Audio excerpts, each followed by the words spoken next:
The last video I did was a remake video talking about this hidden system within the remakes for Burst, and then a few months back I did a Burst subsystem video as well. And while I have talked about the regular systems quite often, I don't just have one dedicated video to the topic, and that's what this video is meant to be. Now, I'm not sure how many people will find this interesting, especially if you know a lot about Burst. This is mainly for the Beyblade X fans who are curious about Burst, maybe skipped out on it, or fell off of it kind of early. This is just an overview of Burst and its systems. Hopefully it won't be too long, but we'll see. Also, one last note here. There are a lot of bays that kind of break the rules of whatever system they're in. I'm not getting into that here. I might make that its own video at some point in the future, but for now, this is just meant to be the systems as is. Starting off, we have the Burst system. The Burst system is technically omnipresent through the entirety of Beyblade Burst. However, the base Burst system was kind of what was focused on early in Burst, and it was split up into two lines, single layers and dual layers. Single layers were the early pre-season 1 bays, and they had 3 parts: layers, discs, and drivers. Layers were mostly coated in transparent plastic with maybe a couple small points poking out there, but most of the colored plastic was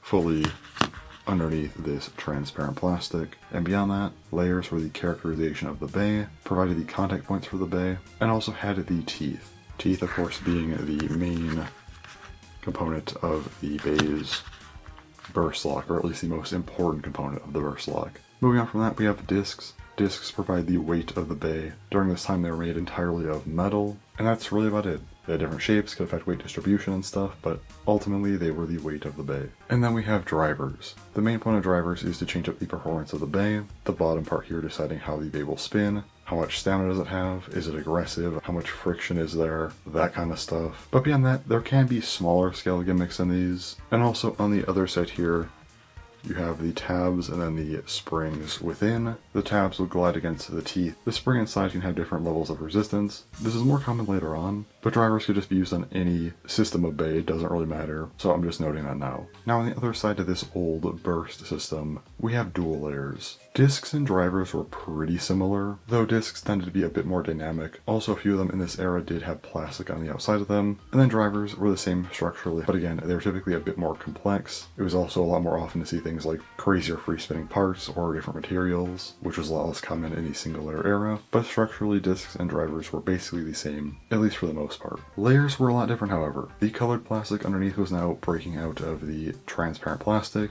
These now made up a bulk of the contact points. There's still some here, but again, a lot of the colored plastic is now the main focus of the bay. But beyond this structural difference, layers are still one piece, and there isn't really much else to note. They're pretty similar overall. Now we get to the God system. This is where things actually do start to change. Just to get it out of the way, drivers are again pretty similar to what we had before. They're just kind of like this for the entirety of Burst. Discs, however, do actually change up quite a bit. We now have core discs. These have grooves on the sides here to accommodate to the new frames, these plastic pieces that attach to core discs. They're not overly impactful, but it is some extra customization for discs that's pretty nice, at least more to do with them. Also, it is worth noting, quite a few bays in Beyblade Burst God don't actually come with frames, like Sprig and Requiem here. This is its stock combo, no frame. So frames are optional, but most bays do have them. Layers are technically 2 parts now. You have the actual layer and then the God chip here. These are mostly cosmetic. They can technically impact burst resistance a little bit, I guess. Then there's metal God chips, can add some weight. Then you have the strike God chip, which is for God Valkyrie in particular. That's its own thing though. God chips aren't that important, however the layers are now also a lot different. The translucent plastic is nowhere near as prominent as it was even on dual layers. Also, every God bay has a God ability. This is where gimmicks become very prominent. You did have a couple in the dual layer era, like with Lost Longinus having extra metal or Zillion Zeus having the metal balls. But now every bay has a gimmick via the God ability concept. Maximum Garuda here is of course just very, very large and circular. That's its God ability. But yes, they have changed up a lot from dual layers. Then we have the Chos system. This is kind of similar to the God system. Drivers are again the same. You also have core discs and frames back again. Frames are still optional as well. A lot of releases don't have them. However, layers are different. Chos layers have this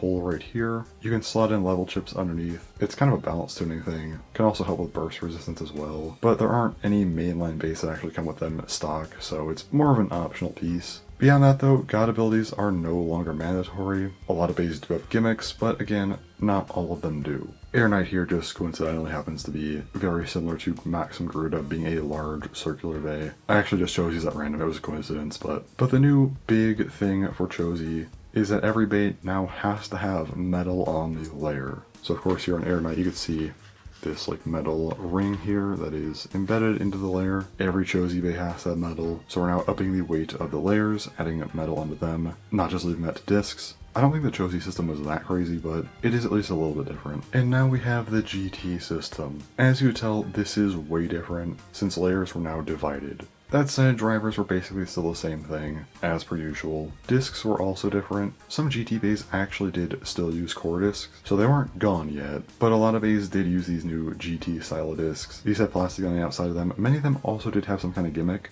Sting here is of course bound, so that's fairly noteworthy. Moving on to the layer, I don't think there's really much need to explain the differences between Chos and GT. Everything from Chos is still here, it's just now divided. So GT chips will now take the role of the bay's characterization as well as the teeth.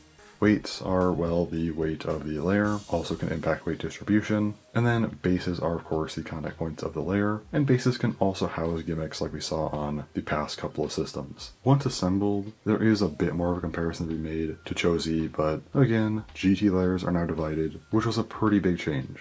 And now we have the Super King system. I'm worried this looks like a mess, trust me, there's a good reason for it. First up, as always, drivers are basically the same. We'll come back to discs as these are kinda weird. Layers are also a bit complicated here. Now, in being compared to GT, Super King chips are actually a fair bit different than GT chips. They are just the characterization of the bay, that's it. GT chips do have the teeth underneath here, while Super King chips do not. They are quite different in their functions. There's also the chip core here. These are very comparable to God chips. They're largely cosmetic, though there are metal chip cores, so again you can add some weight here. Now, rings and bases are probably the most comparable things here. While they do look quite different stylistically, they serve the same purpose. They provide the contact points of the layer and also can house potential gimmicks. After this though, we have the chassis. The chassis makes up the layer's weight, so that's where the GT weights went, but also does have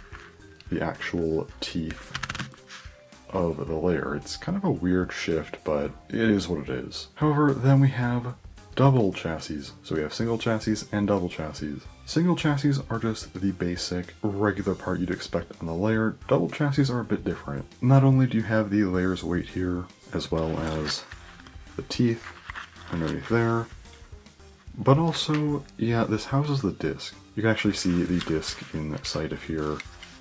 Can move it around a little bit. But the disc is connected to the layer via double chassis.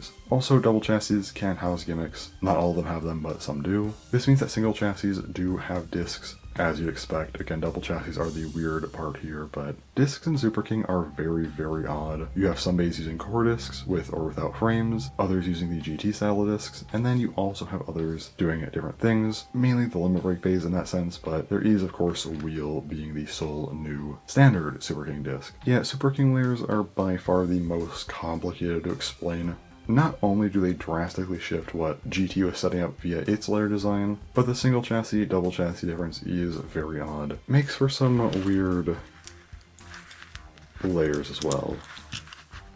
By far the strangest system in Beyblade Burst, just based on its actual system design. Now for the final regular system here, we have the DB system. And even though it is the very end of Beyblade Burst, yes, drivers are still basically the same structurally. We also have DB discs now. These are made a little bit differently, but it's more for the layers high and low mode, which we'll get to in a minute. But these are generally just metal like older discs. Moving on to the layer, we have cores. These act as the characterization of the layer. Also do provide the layer's teeth, as you'd expect. Some of these also do have minor gimmicks as well, which is pretty cool. After that, you have the armor. This acts as the layer's weight, can also impact weight distribution. Lastly, we have the blade. Blades act as the contact points of the layer as you'd expect, and can also house potential gimmicks. While DB does succeed Super King, the system's actually a lot closer to GT. Yes, blades do take more from Super King rings in how they're styled, but bases, rings, and blades are all very similar functionally anyway. Armors are basically just weights too, and then cores are much closer to GT chips and Super King chips, again having the teeth there as well. Though cores do have potential gimmicks on them, things like Bound on Valkyrie, or the Rubber Lock on Bahamut. Now, like I mentioned earlier, there are two different modes to the layers with high and low mode. First up is high mode. This is when the armor is on the top of the layer. This generally isn't ideal, as it gives the bay a higher center of gravity. Also, DB discs look really awkward in high mode. However, older discs actually do look a lot more normal when in high mode, so this is kind of a compatibility mode if anything, though DB discs do tend to be the best discs for DB, so it's probably not the most necessary thing. Then there's low mode. Low mode is when the armor is underneath the blade like that, and this gives the bay a lower center of gravity, which again is generally ideal. Also, you are locked to DB discs only in this mode, but that's fine. Also, they do look a lot more normal in low mode, so that's also a benefit. Now, this is where things might get a little confusing for people who don't know much about Beyblade Burst, but after DB there was Beyblade Burst BU. BU is not really a new line per se. It is in name, but really, it's just DB Part 2. DB only had around half the releases of a normal line, so instead of making DB regular, they basically split it into 2 years. BU is the second part, with the rest of the bays. And it is mainly just the DB system again. Armors, blades, and drivers are virtually the exact same. Cores, however, are a little bit different. While structurally, yes, they are the same, when you flip them over, there is a very slight difference. You might be able to see these little tabs. There's one here and then one right here. These are BU locks. Most of the cores released in BU have these BU locks. Weirdly, most of them don't actually take advantage of them, but they are present if you want to. The way to actually utilize BU locks is via BU lock discs. These are special types of DB discs, and there's only 2 of them for some reason. Xanthus from Zyphoid Excalibur, and then Moon from Wind and Night. I don't know why there's only 2, but for some reason they only released 2 to use with all these cores. But basically, aside from just being a little bit different with the plastic on the outside of the disc, they have these metal tabs here on that part of the disc, which can kind of click on the BU locks on the core. It's basically just a secondary set of teeth, and said teeth are quite strong. It's nothing too crazy, but it is worth noting for the second half of DB. I just wish they actually took advantage of this new concept more than they actually did. Anyway, that's really all there is for Beyblade Burst systems. Like I said at the start of the video, this is more of a recap of the systems for people who either fell off a Burst partway through, maybe want to know what later Burst did, or just skipped Burst entirely and are now back for Beyblade X. Or I guess if you like Beyblade Burst and just forgot what the systems did, then here's this video as well. Just wanted to have a functional overview of all the lines. I do have plenty of other videos going in more depth for each line. And then like I said, there's also like the subsystem video I did, and then the remake video. Maybe I'll do another video where I talk about the basic kind of break the rules of whatever system they're in. But again, that's a topic for another day, so anyway, that's all for this video, so thanks for watching, and bye-bye.